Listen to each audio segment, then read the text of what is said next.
नमस्कार दोस्तों, मेरा नाम है विपुल राजपुरोहित और स्वागत है विपुल एजुकेशन चैनल पर आप सभी का। दोस्तों, पॉलिटिकल साइंस जो कक्षा 12 की बुक हमने शुरू कर रखी है राजनीति विज्ञान की, जिसके तहत हम 2 पाठ जो है पढ़ चुके हैं। आपने दोनों पाठों का लिंक अपना नहीं देखा है तो इस आई बटन में जो है लिंक मिलेगा, जाकर आप दोनों पाठ देख सकते हैं। आज हम पाठ नंबर 3 शुरू कर रहे हैं, जिसका नाम है धर्म यानी रिलीजन। तो चलिए दोस्तों, आज का पाठ शुरू करते हैं। स्वामी विवेकानंद ने आध्यात्मिकता और बाह्य औपचारिक धर्म में अंतर करते हुए कहा कि धर्म मनुष्य में पहले से व्याप्त देवत्व व आध्यात्मिकता का विस्तार मात्र है। यानी स्वामी विवेकानंद जी ने जो आध्यात्मिकता है और जो बाह्य औपचारिक धर्म है, इसमें अंतर करते हुए कहा था कि धर्म क्या है, मनुष्य में पहले से व्याप्त देवत्व है। यानी मनुष्य के अंदर ही व्याप्त देवत्व और आध्यात्मिकता का विस्तार मात्र क्या है, धर्म है। सभी धर्म गुरुओं और आध्यात्म को समझने वाले विद्वानों ने अपने मत एवं विचार के आधार पर धर्म और आध्यात्म की परिभाषा प्रस्तुत की। यानी जितने भी धर्मगुरु हैं या जो अध्यात्म को समझने वाले हैं, उन सब ने अपने अपने मत और विचार के अनुसार धर्म और अध्यात्म की अलग अलग परिभाषाएं दी। जैसे Confucius, Moses, Pythagoras, Buddha, Mahavir Swami, Isa Masih, Mohammed पैगंबर, Martin Luther, kelvin, Guru Nanak, सभी ने मनुष्य में दिव्यता का संदेश दिया। यानी सभी ने कहा कि मनुष्य में क्या है, दिव्यता विद्यमान है। ऐतिहासिक रूप से विश्व के विभिन्न कालों में, विभिन्न भागों में काल, स्थान एवं संस्कृति के अनुरूप कई धर्मों का उद्भव एवं विकास हुआ। यानी ऐतिहासिक रूप से माना जाता है कि विश्व के अलग अलग भागों में काल, स्थान और संस्कृति के अनुसार कई धर्मों का उद्भव और विकास भी हुआ।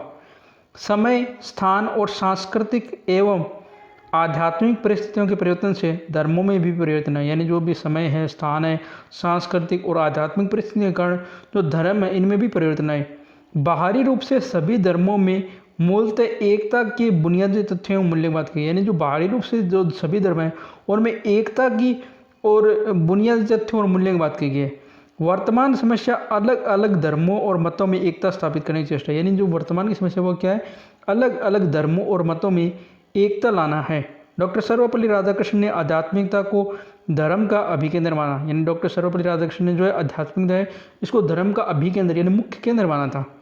उनके अनुसार धर्म का सार इस बात में निहित है कि यह आत्मा के उन्नयन के लिए आध्यात्मिक पक्ष पर बल दे और जीवन को धर्म निरपेक्षता की ओर आकर्षित किया। यानी उन्होंने कहा कि धर्म का जो सार है वो इस बात में है, ये जो आत्मा है इसको उन्नयन के लिए यानी इसकी मतलब प्रगति के लिए आध्यात्मिक पक्ष पर बल देवे और जीवन को जो है धर्म निरपेक्षता की ओर अग्रसर करें। अब हम पढ़ेंगे धर्म का अर्थ। जहाँ तक धर्म शब्द की परिभाषा का प्रश्न है, यह अलग अलग संस्कृतियों व देशों में अलग अलग अर्थों में प्रयुक्त हुआ। यानी जहाँ तक धर्म के शब्द की परिभाषा का प्रश्न है, ये अलग अलग संस्कृतियों और देशों में अलग अलग अर्थों में बना। भारत में इसे कर्तव्य, अहिंसा, न्याय, सदाचरण और सद्गुण के अर्थ में मान्यता प्राप्त है। यानी भारत में अगर हम धर्म की बात करेंगे तो कर्तव्य है, अहिंसा है, न्याय है, सदाचरण है और सद्गुण, ये सब धर्म के अर्थ हैं। सामान्यतः हम धर्म को विश्वासों और प्रथाओं की ऐसी प्रणाली के रूप में परिभाषित कर सकते हैं जिसके माध्यम से लोगों का समूह ये व्याख्या करता है कि उसके लिए क्या पवित्र और सात्विक है। यानी सामान्यतः हम जो धर्म है उसको विश्वास और प्रथाओं की ऐसी प्रणाली के रूप में बता सकते हैं जिसमें लोगों का समूह जो है ये तय करता है कि क्या उनके लिए पवित्र और क्या सात्विक है। वस्तुतः धर्म उन्नति और कल्याण में साधक होता है। वस्तुतः जो धर्म है वो तरक्की में और मनुष्य के कल्याण में जो है साधक होता है। व्यक्ति का उच्चस्त विकास स्वयं को जानना है। यानी व्यक्ति का सबसे ऊंचा विकास क्या है, खुद को जानना।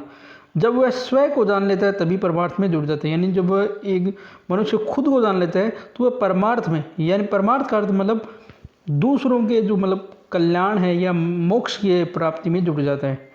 अंग्रेजी में धर्म का समांतर शब्द रिलीजन है, जिसका अर्थ आस्था, विश्वास अथवा अपनी मान्यता। यानी रिलीजन का अर्थ होता है आस्था, विश्वास या अपनी मान्यता। लेकिन अंग्रेजी का शब्द रिलीजन सही अर्थों में धर्म को स्पष्ट नहीं करता है। लेकिन जो रिलीजन शब्द है ये धर्म को सही रूप से स्पष्ट नहीं करता। वस्तुतः धर्म किसी पूजा पद्धति, कर्मकांड, उपासना विधि अथवा संकीर्ण अर्थों में तिलक, चोटी, दाढ़ी, टोपी या गाड्डा ताबीज धारण करने का नाम नहीं है। यानी ये जो है वस्तुतः धर्म कोई भी पूजा पद्धति, कर्मकांड, उपासना विधि या जो भी प्रतीक चिन्ह है उनको धारण करने का नाम नहीं है। वास्तव में प्रत्येक मनुष्य का अपना सुनिश्चित कर्म अथवा कर्तव्य का निष्ठापूर्वक पालन करना ही धर्म का अनुसार आचरण करना है। यानी जो धर्म का सही अर्थ क्या है कि मनुष्य को अपना कर्म करना चाहिए, अपने कर्तव्यों का निष्ठापूर्वक पालन करना ही धर्म का सही आचरण है। यह तभी संभव है जब मनुष्य स्वार्थ, संकीर्णता, अभिमान और दूसरों पर शासन करने की इच्छा परित्याग करे। यानी ये तब संभव है जब मनुष्य एक तो अपने स्वार्थ को त्यागे, एक अपने संकीर्ण सोच को त्यागे, अपने अघमंड को त्यागे और दूसरों पर शासन करने की इच्छा इसको भी त्यागे। धर्म सर्वत्र पवित्र माना गया, यानी धर्म जो है हर जगह पवित्र माना गया है। लेकिन धार्मिक पवित्रता सापेक्षवादी है, यानी जो धार्मिक पवित्रता है ये सापेक्षवादी है। जिसको एक धर्म पवित्र मानता है संभव उसे दूसरे धर्म में घृणा की दृष्टि से देखा जा सकता है। यानी एक धर्म जिस चीज़ को पवित्र मानता है दूसरे धर्म में उसको घृणा की दृष्टि से देखा जा सकता है। वास्तव में मनुष्य ये निर्धारित करते हैं कि उनके लिए क्या पवित्र है क्या नहीं, यानी मानव ही निर्धारित करता है कि उनके लिए क्या पवित्र है और क्या नहीं। धर्म को एक ऐसी एकीकृत प्रणाली के रूप में परिभाषित किया जा सकता है जो अपनी प्रथाओं और विश्वास में एक समुदाय को विशेष को नैतिकता से जोड़े। यानी हम धर्म को एक ऐसी प्रणाली के रूप में बता सकते हैं जो अपनी प्रथाओं और विश्वास में एक समुदाय की क्या है नैतिकता से जोड़े। अगला हमारा पॉइंट है धर्म और धर्मनिरपेक्षता।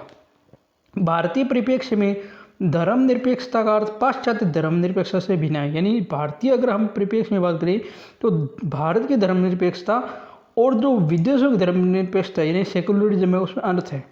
भारत बहुधर्मों का देश है, यानी भारत में बहुत सारे धर्म हैं जिसमें अनेक धर्म व मतों के अनुयायी निवास करते हैं। यानी यहाँ पर अनेक धर्म और मत को मानने वाले अनुयायी जो है निवास करते हैं। धर्मनिरपेक्षता का अर्थ है किसी भी धर्म के मानने वालों के साथ भेदभाव ना हो और सभी धर्मों को समान दृष्टि से देखा जाए। यानी धर्मनिरपेक्षता का अर्थ क्या होता है कि किसी भी धर्म मानने वालों के साथ भेदभाव ना हो और सभी धर्मों को क्या है समान दृष्टि से देखा जाए।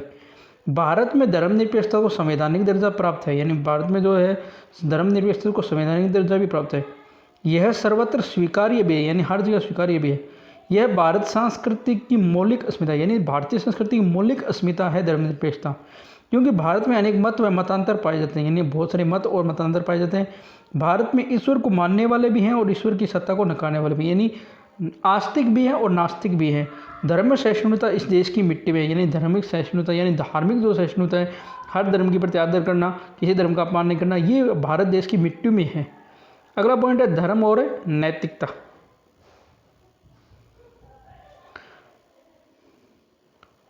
देखो धर्म का मूल लक्ष्य मानव मात्र की सेवा करना है, यानी धर्म का मेन उद्देश्य क्या है मानव की सेवा करना। धर्म अच्छे आचरण, करुणा, शील व अहिंसा पर बल देता है। यानी धर्म किस पर बल देता है अच्छे आचरण पर, करुणा पर, शील पर और अहिंसा पर बल देता है। सभी धर्मों में सिद्धांत यही भावना निहित है, यानी सारे धर्मों में यही भावना जो है निहित है।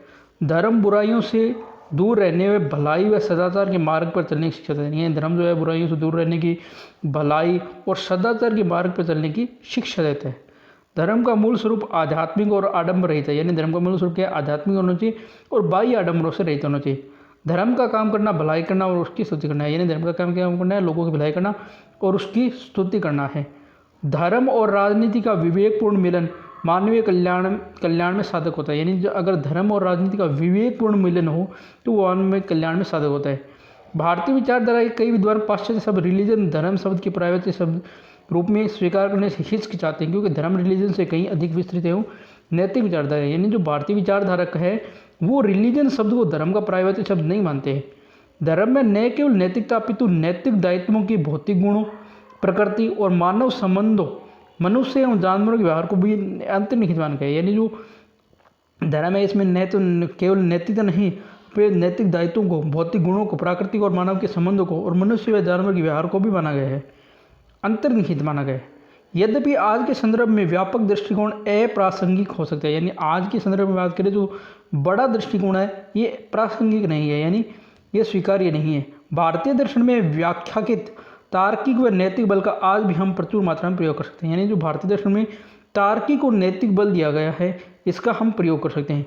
मूलतः यदि कोई भी धर्म अपने आध्यात्मिक पुरुषों द्वारा प्रतिपादित नैतिक मूल्यों का अवलंबन करता है तो वह मानवता के सर्वथा उपयोगी होता है। यानी कोई भी आध्यात्मिक पुरुष है वो आध्यात्मिक पुरुषों द्वारा जो प्रतिपादित जो भी नैतिक मूल्य है उनका आचरण करता है तो वो मानवता के लिए उपयोगी होता है। दुर्भाग्यवश विभिन्न धार्मिक मतों व पंथों में अपनी व्यक्तिगत श्रेष्ठता को स्थापित करने के लिए एक दूसरे से लड़ना भिड़ना शुरू कर दिया। यानी जो अलग अलग धार्मिक मत व पंथ है वो अपनी व्यक्तिगत श्रेष्ठता को साबित करने के लिए एक दूसरे से लड़ जाते हैं। इस तरह के आपसी विरोध, विद्वेष, कलह की प्रवृत्ति ने धार्मिक संघर्ष की स्थिति उत्पन्न कर दी। यानी इस प्रकार के आपसी झगड़े और विद्वेष कलह के कारण धार्मिक संघर्ष होता है। सभी धर्मों के सामान्य विश्वास व मूल्य एक जैसे होने के बावजूद भी वे अभी तक एक धरातल पाने को तैयार नहीं। यानी सभी धर्मों के सामान्य विश्वास और मूल्य एक जैसे हैं, लेकिन वे एक धरातल पाने को तैयार नहीं है। विभिन्न धर्मों के ज्ञान व मूल्यों का प्रसार, आदान प्रदान विज्ञान से कहीं अधिक उपयोगी है। अगर विभिन्न धर्म ज्ञानों और मूल्यों का परस्पर आदान प्रदान किया जाए तो ये विज्ञान से भी ज़्यादा उपयोगी होता है। एक वैज्ञानिक सत्य तब सिद्ध अधिक मजबूत होता है जब वह अन्य देशों में शोध से प्रमाणित माना जाता है। यानी जो कोई भी वैज्ञानिक तथ्य है, कोई खोज है, वो तब सत्य होता है जब वो दूसरे देशों से प्रमाणित माना जाए। जिस प्रकार विज्ञान के क्षेत्र में कुछ भी विदेशी नहीं होता, उसी तरह धर्म के क्षेत्र में भी कोई सांप्रदायिकता नहीं होनी चाहिए। निस्संदेह विश्व में कई ऐसे समाज सुधारक हुए जिन्होंने सभी धर्मों के व्यवहारिक संश्लेषण के प्रयत्न किए। यानी सबको धर्म को एक लाने का प्रयास किया। जिन्होंने सभी धर्मों के व्यवहारिक संश्लेषण के प्रयत्न किए।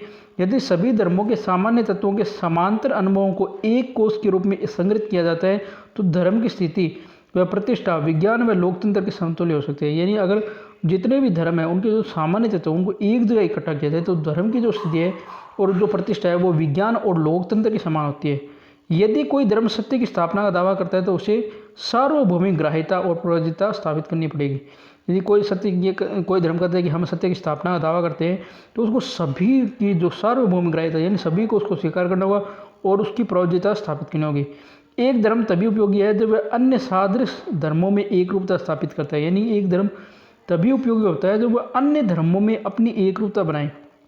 जो धर्म दूसरे धर्म की निंदा, भर्त्सना व तिरस्कार करता है, उसके धार्मिक विश्वासों, प्रथाओं, रीति रिवाजों को घृणा की दृष्टि से देखता है, ऐसे धर्म कभी भी सत्यपूर्वक व सार्वभौमिक नहीं रहता। यानी जो भी कोई धर्म है वो दूसरे धर्म की निंदा करता है, उनका तिरस्कार करता है, उनके रीति रिवाजों को, उनकी परंपराओं का अपमान करता है या घृणा की दृष्टि से देखता है, तो वो धर्म सत्यपरक नहीं है। धार्मिक मान्यताओं और आस्थाओं की किसी प्रयोगशाला में परीक्षण संभव नहीं। यानी धार्मिक मान्यताओं और आस्थाओं का जो है कोई प्रयोगशाला ऐसी नहीं बनी जहाँ पर उनका परीक्षण हो सके। वही धर्म श्रेष्ठ है जो नैतिकता के पैमाने पर खरा उतरता है। यानी धर्म कौन सा श्रेष्ठ है? जो नैतिकता के पैमाने पर खरा उतरे, मानव मात्र के कल्याण के लिए प्रयासरत रहते हैं। यानी जो मानव मात्र के कल्याण के लिए लगातार प्रयासरत रहते हैं।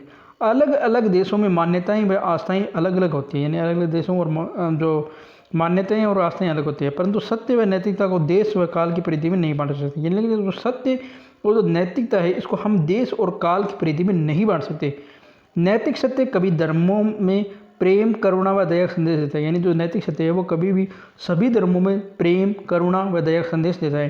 सभी धर्मों के समान मूल्यों से ही विश्व में श्रेष्ठ राज्य की स्थापना संभव है। अगर सभी धर्मों के जो मूल्य है वो समान होंगे तभी विश्व में श्रेष्ठ राज्य बनेगा।